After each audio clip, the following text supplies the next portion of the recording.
Welcome, and we are a day and a half away from the Miami Dolphins' last game day of the season.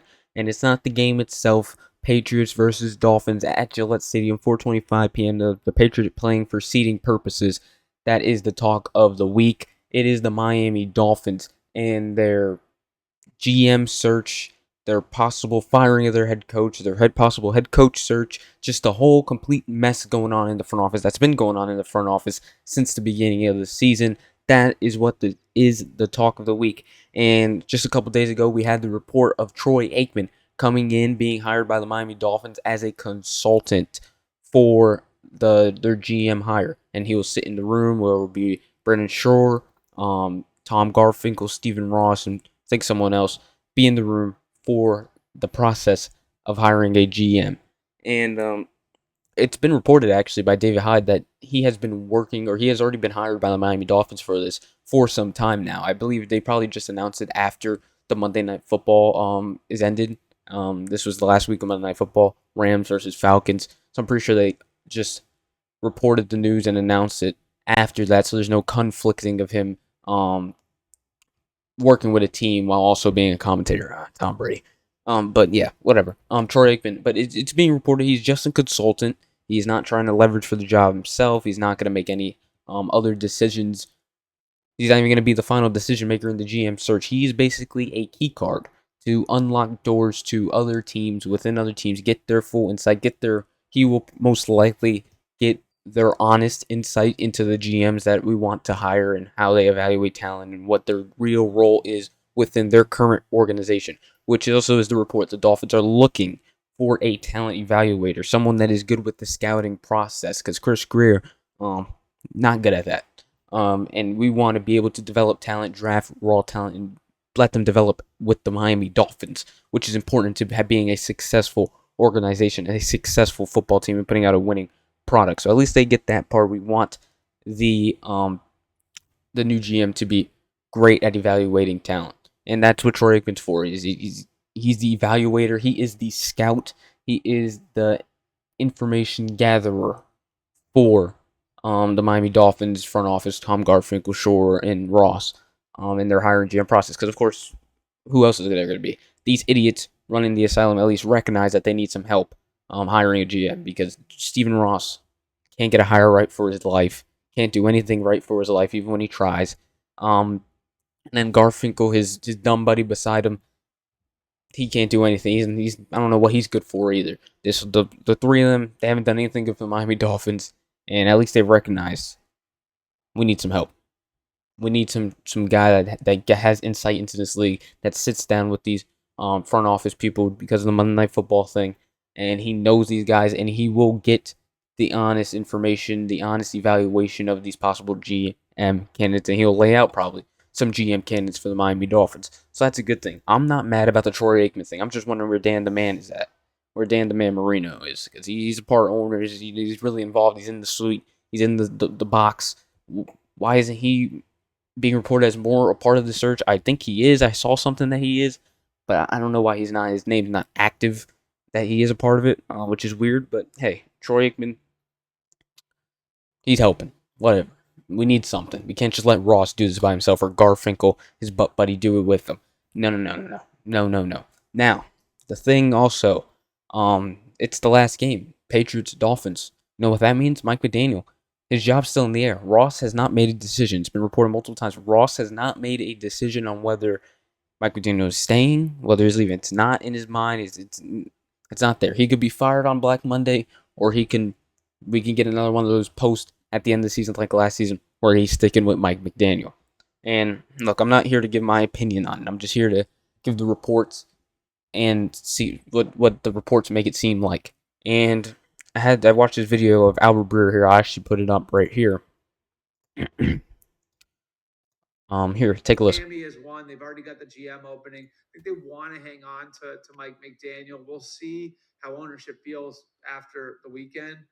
I still think that one's a toss-up, but there's good feeling for the job Mike McDaniel's done down the stretch inside that building. Troy Aikman will be part of the search as a consultant.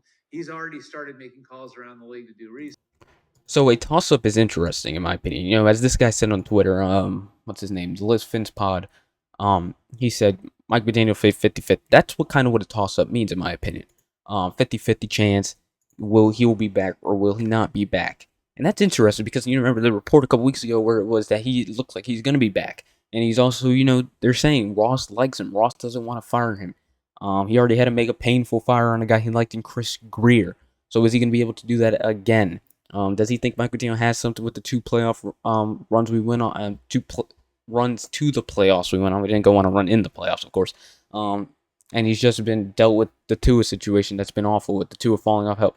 It's going to be really, really interesting.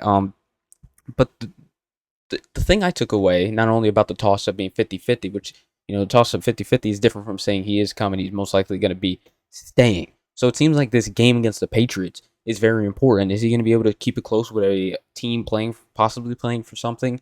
Being able to keep it close with a top-tier team in the AFC with Quinn Ewers? That will probably decide his fate if this is a true toss-up situation. It would be important for Mike McDaniel to show that he can lead with a different quarterback, even if he's young, work an offense that will make him succeed, make the team succeed, and the Dolphins are going to be missing key pieces. A-Chain's probably not going to play. Chop Robinson's probably not going to play. There's some other players I'm missing that probably aren't going to play, and it's going to be, we can see what's going to happen with Mike McDaniel. So this game could have a big determination on Mike McDaniel's fate with the Miami Dolphins, but also now I want to combine the Troy Aikman and Mike McDaniel situation. As you know, on Monday Night Football, Troy Aikman was a critic of Mike McDaniel. I never heard that on commentary before for a commentator going at a coach like that. He was talking shit about Mike McDaniel not running a hurry-up offense, not throwing the ball downfield. During that Monday Night Football, we were down to multiple scores. The game was out of reach already. I didn't give a shit. I was already mad. But I understood where Troy Aikman was coming from. Why aren't you hurrying up? Why aren't you playing with urgency? Why aren't you calling plays with urgency? Why aren't your team playing with urgency in an urgent situation to even try to mount a comeback? I understood that.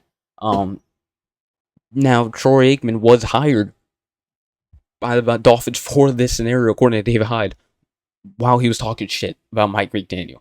And I know he's not there to make a head coaching decision, but he's there to consult in the process of hiring a guy that's going to probably have an influence on the head coaching position. Because if a GM is like a really good GM, Troy Aikman points out, but then he has to tell him, hey, you're going to be a Mike McDaniel. The guy says, no. You don't think he's going to go back to Ross, and Ross is going to make this decision to fire McDaniel for that great GM of the Packers. I don't know who that is, or an Eagles, so some guy that has put together a winning team. That's interesting. Does Aikman have to report the decision of Ross keeping McDaniel? Like, hey, Ross wants to keep McDaniel. You're going to have to come live with him for at least a year. Or is it also up to the new GM? If it's a great GM and Troy Aikman vouches for that GM to Ross, but the GM's like, no, I want my own coach. I want my own staff. Does Aikman go back to Ross and be like, hey, this guy doesn't want to deal with this shit coach Mike McDaniel anymore. He doesn't want to do that. And use that as leverage to get McDaniel and get this GM. That's a very weird situation going on. Very weird. I'm all for the Troy Aikman consulting. The Mike McDaniel decision, I don't know. I don't care. What happens is going to happen. I'm not going to influence the decision. Whatever Ross makes is probably going to be wrong anyways. Whether he fires him, he's going to go to the Browns and turn Shador into Tom Brady. And if he keeps him, we're just going to be a losing team again. Another middling, 7-10 team. Shit team. I do think Mike McDaniel has some good faith with Ross, and it's being reported likewise. I loved how he kept the team together, kept the team playing 5-2 stretch after the Chris Greer firing, even after getting smoked by the Ravens. I do like that, but I think it is time probably to move on. And I don't want the GM search to be lessened. Like, I don't want the candidates to be lessened because we have to keep Mike McDaniel. That he isn't worth keeping. He isn't worth getting in the way of hiring a great GM or the GM that you truly, truly want. If the GM says, I want my own staff, or I'm not coming, and he is the number one GM, the guy that you guys are after, the guy Aikman vouches for, the guy you guys like after the interview process, I don't think McDaniel's worth keeping for that. That doesn't make sense. You're gonna go in one direction, but stay in this past. Like, you're gonna look in the rearview mirror while looking in the front windshield. It doesn't make any sense. That doesn't work that way. You're gonna crash. And to keep Mike McDaniel over a new fresh start that could be promising, that's a bad decision. I hope they don't do that. Now if Ross wants to keep him and the GM's like, oh, okay, I'll work with him, that's a different story.